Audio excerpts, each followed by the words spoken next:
Boa noite a todos, que a paz de nosso Senhor e Salvador Jesus Cristo venha reinar em cada coração nessa noite. Livro do Atos dos Apóstolos, capítulo 2, versículo 1 a seguir. O epígrafe é a descida do Espírito Santo. E cumprindo-se dia de Pentecoste, estavam todos reunidos no mesmo lugar, e de repente veio do céu um som como um vento veemente e impetuoso, e encheu toda a casa e os que estavam assentados. E foram vistos por eles línguas repartidas como que de fogo, as quais pousaram sobre cada um deles. E todos foram cheios do Espírito Santo e começaram a falar outras línguas conforme o Espírito Santo lhes concedia que falasse. Amém? Sabemos que Jesus estava sendo crucificado. Jesus estava prestes a ser morto. E os discípulos, demais discípulos, vendo Jesus sendo aceitado, igual João estava do lado de Jesus a todo momento. Ele viu Jesus sendo chicoteado. Ele viu Jesus sendo cuspido.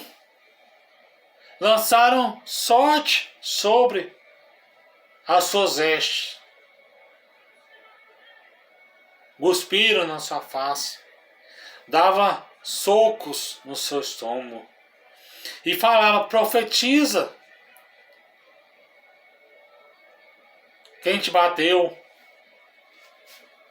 Mas a Bíblia nos fala que Jesus, ele foi para a cruz como um cordeiro mudo. Na lógica humana, para os judeus, muitos acreditavam que Jesus era o Cristo, mas muitos não acreditavam pela lógica humana. Porque lá em Deuteronômio fala, se eu não me engano, todo aquele que é lançado e pendurado no madeiro é considerado maldito. Mas Jesus, ele não é maldito, nunca foi. Ele se tornou maldito por causa do meu pecado, por causa do seu pecado. A Bíblia nos fala que os nossos pecados fazem separação entre o homem e Deus. Sabemos que Jesus, Isaías, melhor dizendo, fala no livro de Isaías, capítulo 53, que ele levou sobre si as nossas transgressões, nossas iniquidades, nossas falhas, nossas dores. E ele foi considerado maldito. Não que ele seja maldito, mas o meu pecado e o seu estavam sobre ele. Jesus, quando ele veio nessa terra, ele não pecou momento algum. Ele veio para cumprir a lei. Nenhum ser humano de todas as épocas, ninguém era perfeito. Todos pecaram e destituídos estão da glória de Deus. E Jesus ali na cruz do Calvário, ele estava prestes a entregar o seu Espírito. E Jesus fala, Pai, está consumado. Em ti eu entrego o meu Espírito. E a partir daquele momento, meus irmãos, o véu do templo foi rasgado de cima e embaixo. E iniciou-se o período da graça. A partir do momento que Jesus está consumado. E os discípulos tristes, abatidos, angustiados. Pedro neste momento já tinha até desviado da presença de Deus. Pedro tinha negado Jesus por 3 vezes. Judas, a qual o traiu, ele estava se suicidando. A Bíblia fala que ele colocou a corda sobre a cintura e ele partiu ao meio. Então os discípulos estavam angustiados. Maria, Marta, a outra Maria, os discípulos, eles achavam que não tinha mais solução para o povo. Eles disseram: meu, Jesus está morto. Mas tinha uma mulher que acreditava. Mesmo Jesus morto, ela acreditava em Jesus, que era Maria Madalena. E no terceiro dia, a Bíblia fala que quando Jesus ressuscita, ele vai desce até o abismo, prega para almas cativas e vai até o céu de Abraão e os levam para o paraíso. Aqueles que foram mortos em Cristo, antes de Jesus Cristo dar o seu último brado na cruz do Calvário, hoje eles estão do lado de Cristo. E aqueles ímpios que não temeram a Deus, eles estão no inferno. E eu quero falar uma coisa para vocês nessa noite. Jesus, ele quer te libertar. Jesus não sente prazer na morte do ímpio. Assim como Jesus salvou aquele ladrão da cruz no último momento da vida dele, ele quer te salvar. Ele quer que você vá para ele em vida. E Jesus ressuscitou. E Maria vai de manhã cedo ao sepulcro de Jesus para ungí-lo com unguento, a qual Jesus falou que você me unja com esse unguento no dia da minha morte. E Maria Madalena estava ali, e elas viram a pedra sendo removida. E elas falaram: para onde levaram o nosso Jesus? E uma pessoa que estava ali, Jesus falou: mulher, por que choras? E ela reconheceu que era a voz de Jesus. E a Bíblia fala que ela vai para abraçar Jesus, mas Jesus fala: não me detenhas, porque eu ainda não subi para o céu. E ele fala para Maria: vá, avisa para os discípulos que você me viu ressuscitado. Vá para Jerusalém, que eu vou aparecer. Melhor dizendo, vá para Jerusalém, porque eu tenho promessa de salvar o meu povo. Que os discípulos pregam o evangelho da verdade. E Maria vai até os discípulos. E a Bíblia nos fala que quando Maria ela chega até os discípulos, fala que Jesus ressuscitou, mas alguns não acreditavam. Tomé, um homem incrédulo, disse: eu não acredito que Jesus ressuscitou. Eu só acredito se eu tocar nos seus cravos. E Jesus aparece para Tomé e fala: Tomé, não seja incrédulo, crê somente. Jesus só é bem-aventurado aquele que não viu e creu. E Jesus fala: eu não vos deixarei órfãos, irei para o Pai, mas mandarei outro Consolador, para que seja com vocês até a consumação dos séculos. E a Bíblia fala de Jesus fala: vá para Jerusalém, para que do alto seja revestido. E os discípulos, 500 discípulos, reunidos ali em Jerusalém, para esperar a promessa do Deus Espírito Santo. E eles começaram a orar, mas eles viam que a promessa demorava. Foram embora 380 e só ficou somente 120 pessoas. E eles começaram a orar dia e noite, orando, jejuando, buscando. E quando eles pensam que não, um estouro, como um vento veemente e impetuoso, e encheu toda a casa. E todos que estavam ali, os 120 pessoas, foram cheios do Espírito Santo. Eles falavam como línguas de fogo, e falava cada um conforme a sua terra natal. Então, a partir daquele momento, os discípulos do Senhor, eles tiveram ousadia. E eles começaram a pregar o Evangelho, porque eles tinham o Espírito Santo. Quando nós não temos o Espírito Santo, nós covardamos, nós só queremos saber de ficar em casa, não queremos ir para os cultos, não queremos pregar a palavra de Deus. Mas quando nós estamos cheios do Espírito Santo, nós que temos o dom da palavra, nós temos sede de levar o Evangelho para aquela pessoa. E o Espírito Santo está conosco até a consumação dos séculos. O Espírito Santo, ela é a terceira pessoa da Trindade. O Espírito Santo, ele intercede por nós com gemidos inexprimíveis.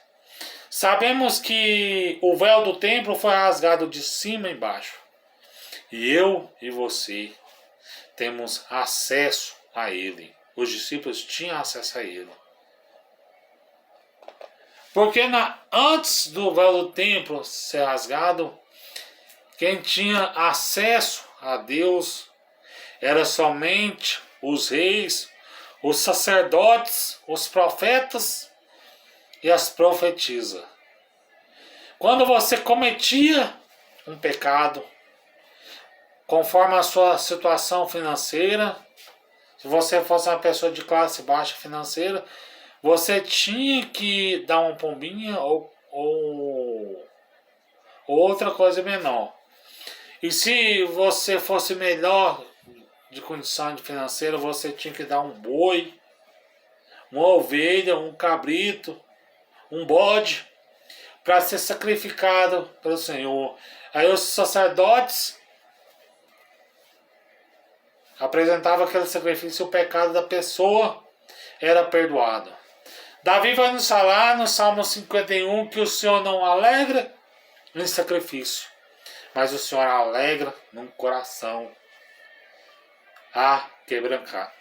aquebrantado. A palavra de Deus está escrita em Salmos 119, versículo 11. Guardei a tua palavra no meu coração para mim não pecar contra ti.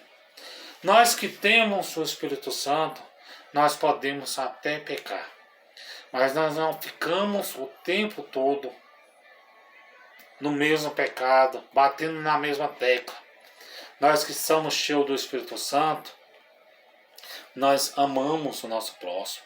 Nós que somos cheios do Espírito Santo, nós não guardamos mágoa do nosso próximo.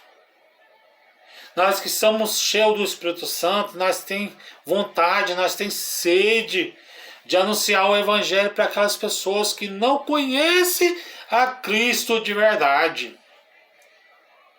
E Jesus fala, ide primeiro pregar as ovelhas perdidas de Israel.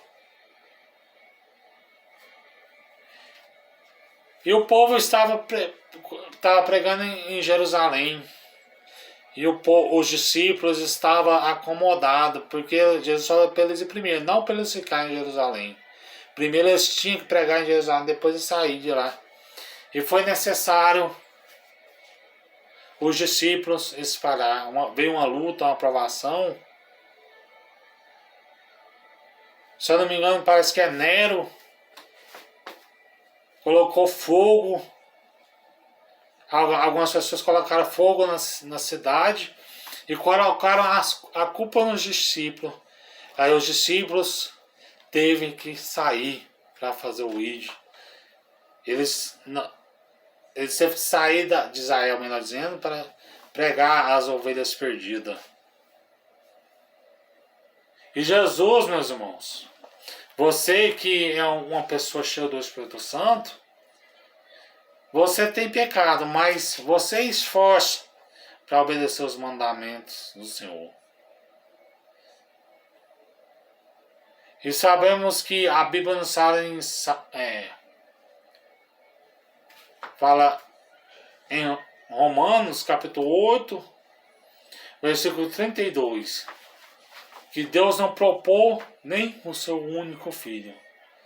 Antes nós estávamos afastados, destituídos da glória de Deus. Mas Deus, ele amou o mundo de tal maneira que enviou seu único filho ao mundo, que é Jesus, para todo aquele que nele crê, não pereça, mas tenha a vida eterna. Porque Deus enviou seu filho ao mundo, não que o julgasse o mundo, mas que o mundo fosse salvo por ele. Aqueles que acreditaram no seu nome não estão condenados, aqueles que acreditam. Mas aqueles que não creram no seu nome já está condenado, porque não creu no unigênito Filho de Deus. E Jesus, ele vai estar conosco até a consumação dos séculos. Quando nós estamos passando por lutas, provações, nós sentimos a graça de Deus, o Espírito Santo te consola, porque Ele é o nosso Consolador. Quando Satanás, ele vem te tentar, você fala: para trás de mim, Satanás, somente a Deus servirá, e somente a Ele servirá as culto. Quando você fala isso é porque é um sinal que você é cheio de Espírito Santo. Quando você fala isso e não dá lugar ao pecado. Mas nós todos temos falha, meu irmão. Nós temos. Mas nós não devemos ficar o tempo todo pecando. Porque a Bíblia nos fala em Apocalipse que vão ficar de fora os cães, os feiticeiros, os idólatras, os adúlteros, os fornicadores, os que praticam a mentira e são amantes da mentira.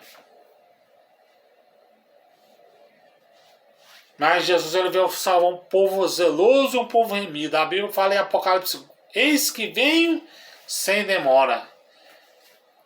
Guarda o que tens, para que ninguém tome a tua coroa. Você que não é batizado com o Espírito Santo, peça Jesus para te batizar. Comece a botar a boca no pó. Comece a orar, comece a jejuar. Comece nos vigílios, comece nos montes. E vigiar. Quando você está decidido, quando menos você espera, você é batizado com o Espírito Santo. Você que já é batizado com o Espírito Santo, está buscando um renovo, faça dessa mesma maneira. Jejuma, ora, vá para os montes, vá para as vigílias. Aí você vai estar cheio do Espírito Santo. Cheio do Espírito Santo, meus irmãos, não é você estar pulando, plantando um bananeiro, não. Cheio do Espírito Santo, meus irmãos, é você dar um bom testemunho. Cheio do Espírito Santo é você amar o seu próximo. Porque nós temos que guardar a palavra de Deus. Porque a Bíblia nos fala que para ser cheio do Espírito Santo nós não devemos ficar pulando, derrubando tudo. Porque a Bíblia nos fala que o Espírito é sujeito ao profeta. Não o Espírito Santo, mas o Espírito nosso. Quando nós estamos no poder, meus irmãos, nós temos a sã consciência, meus irmãos. Tá aí essas palavras. Vamos ser cheios do Espírito Santo. Vamos ser cheios da graça de Deus. Está aí essa palavra que mais o Espírito Santo possa falar melhor em cada coração nessa noite, em nome do Senhor Jesus.